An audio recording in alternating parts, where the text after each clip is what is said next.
hari ini banyak sekali energi positif yang ada di studio ini, termasuk masuk ke saya, luar biasa. Baru pertama dari Pak Andri ya. Saya panggilkan sahabat Jas Alvin yang kedua, yaitu Pak Gede Brahma untuk hadir di sini. Terima kasih Pak, udah datang kemari. Jadi, wah ini masih dengan warna kuning di dalam. Masih sekarang. Selalu dengan ciri khas Pak Gede Brahma. Nggak punya baju warna lain. Masa sih Pak, silakan Pak. Ya, terima kasih. Sehat Pak? Alhamdulillah. Alhamdulillah. Ini sangat lama. Ini energi positif datang lagi ke saya nih. Silakan duduk Pak Gede Brahma. Sebelum kita ngobrol, saya akan ajak teman-teman di studio untuk lihat dulu yang berikutnya. Silakan. Life began at 40. Rupanya punya makna lain bagi Gede Brahma. Ia benar-benar mulai hidup baru di usia 39 tahun dengan melepaskan posisi menterainya sebagai pucuk pimpinan sebuah korporasi nasional. Ia memilih kembali ke tanah kelahirannya di Pulau Dewata, Bali sebagai home base. Lalu dari sanalah ia memulai awal sebagai konsultan sejumlah perusahaan kenamaan hingga menjadi pengajur kebijakan atau motivator. Pak Gede, di usia yang masih sangat produktif memutuskan untuk mengundurkan diri atau pensiun dini ya. Ya.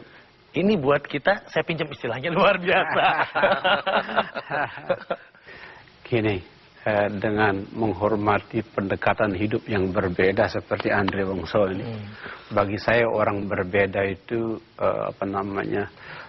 guru pembanding yang baik.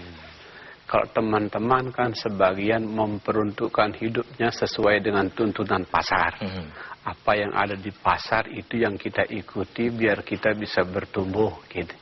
Kalau saya rupanya dari kecil terbalik. Tidak boleh ikut tuntutan pasar tapi harus ikut tuntutan panggilan dari dalam. Bahasa positifnya guru saya dari dalam itu disiplin sekali. Bahasa positifnya. Bahasa negatifnya rada-rada kejam. Kalau harus belok, nggak boleh tawar-tawar. Tidak ada penawaran apapun? Nggak ada penawar. Okay. Dan di umur 39, saya ingat sekali itu 2002. Oktober itu bom Bali 1. Ya. Tapi bulan Februari dan Maret, saya seperti kemas-kemas hidup saya. Jadi Februari saya turun dari dirut sebuah perusahaan. Ya. Aprilnya perusahaan yang lain. Lepas kemas-kemas. Saya pikir bulan Mei saya mau mati nih. Kemas-kemas. Dua kehidupan jabatan biru. Pada saat itu Pak? Pokoknya kayak kemas-kemas. Kamu bakal pergi jauh gitu. Oh setelah bom Bali 1 baru tahu oh bakal pulang. Itulah ceritanya. Nah dari situ mulai turning point yang lain. Nah setelah di Bali saya pikir kehidupan saya jadi motivator bakal tamat. Saya pikir tamat. Kasihlah Andre Wongso dan kawan-kawan. Saya pikir tamat. Nggak apa-apa saya terus. Tapi setelah 5 tahun kemudian 2009 disuruh balik. Balik. Ilmu ini dibutuhkan di Jakarta. Jadi tidak untuk ular dan monyet di desa saya balik lagi gitu. Alami ya. Pak Gede, apa sih yang dicari sebetulnya dari Sang Gede Brahma? Saya membagi hidup saya 2 tahapan ya. Sebelum 35 tentu saja mencari hal-hal luar sebagaimana kebanyakan orang. Tidak mengatakan hal luar itu buruk, baik kok, baik. Saya juga mencari hal luar yang membuat anak saya bisa sekolah dan lain-lain. Tapi ketika turning point terjadi rasanya berkecukupan hidup ini. Sehingga pertanyaan apa yang dicari tidak lagi relevan bagi saya. Bagi saya, putri saya nanya, Pak, Desi Anwar nanya seseorang biksu di Metro TV, what do you term by happiness? Gitu. Sekarang Papa, what do you term by happiness? Inner contentment. Bagi saya kebahagiaan adalah sebuah rasa berkecukupan. Cukupan sekali. Istri saya, anak-anak, semuanya. Sehingga kalau term yang dipakai adalah rasa berkecukupan, maka pertanyaan apa yang dicari tidak relevan. Karena kenapa? Di kepala saya selalu tiap hari. Saya kalau mau meditasi gitu, selalu di sini ada yang mengatakan I am home. I am home. I am home. Sudah nyampe di rumah mau nyari apa? I am home. Cuman satu hal, tugas berikutnya adalah berbagi ke orang lain. Inviting someone else to return back home. Itu tugas saya. Dan merasakan itu Ya, secara pribadi home dari itu. dia. Nah, Tapi pendekatan yang Pak Gede pakai adalah kan motivasi orang dalam pendekatan spiritual ya Pak? Iya, iya. Dan berkahnya gitu. Identitas saya sebagai orang Bali membuat saya bisa masuk kemana-mana. Anda tahu di majelis taklim saya udah bertahun-tahun. Semuanya kan teman-temannya berpeci pakai jilbab tahun-tahun.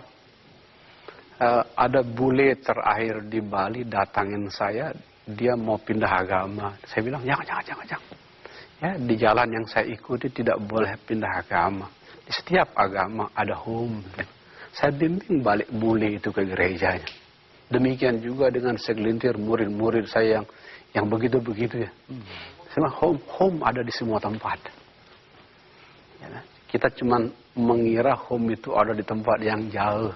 Padahal tidak jauh-jauh di sini. Nah, itu tugas saya. Rupanya di dunia korporasi masih ada yang mau seperti itu. Masih ada. Makanya saya masih hidup. Makanya ada kelas dari Bapak, kelas meditasi, kelas motivasi dengan pendekatan spiritual tadi ya Pak. Ya.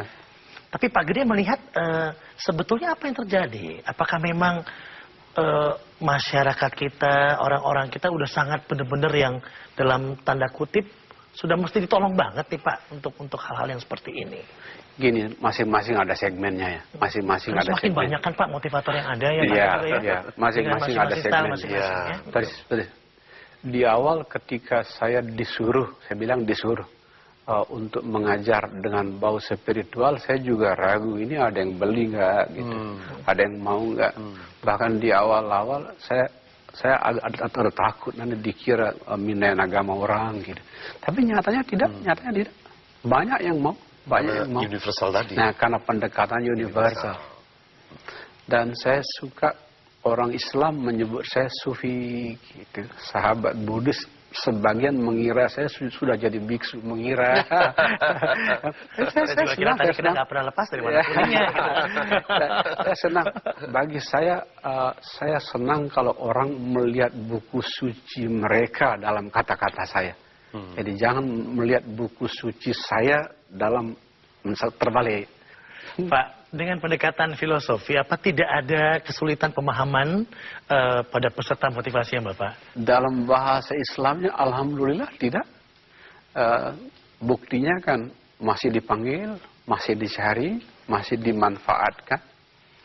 Saya berusaha menggunakan bahasa yang sesederhana-sederhananya. Kenatipun di kepala pemahaman tentu saja rumit, tapi yang keluarnya harus sederhana. Indahnya kita lama jadi guru gitu, kita melihat muka orang, kita bisa sesuaikan langsung bahasanya. Jadi terasa, oh ini SD, ini SMP, SMA, cepat penyesuaiannya. Hanya dengan melihat? Ya, merasakan, lebih banyak merasakan.